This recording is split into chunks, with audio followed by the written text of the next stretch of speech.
Lahat naman yung sinabi ng ating kapatid, salita ng Diyos. Ano ba yung paghahasik? Ano ba yung paghahasik? Paghahasik. Pagtatanim.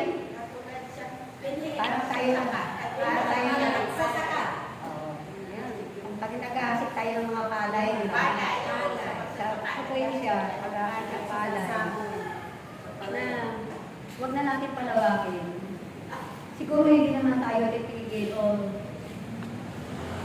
maglingkod sa ating Panginoon ng ganong katagal kung hindi tayo tinanim doon sa matabang lupa.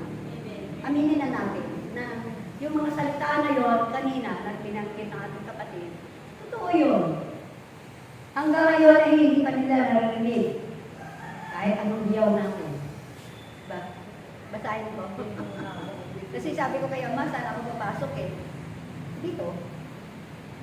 Makinig man kayo ng makinig, hindi kayo makakaunawa. At tumingin man kayo ng tumingin, hindi kayo makakakita.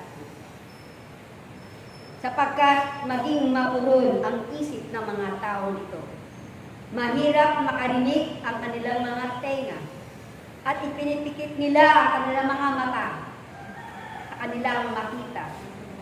Makarinig ang kanilang mga tenga, makaunawa ang kanilang mga isip, at magbalik loob sa akin, at pagagalingin ko sila, sabi ng Panginoon.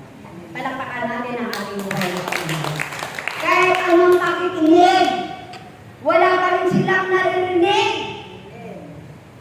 Mapalad ka! Kahit naghihirap ka ng maglakad, patuloy ka pa rin nakikinig.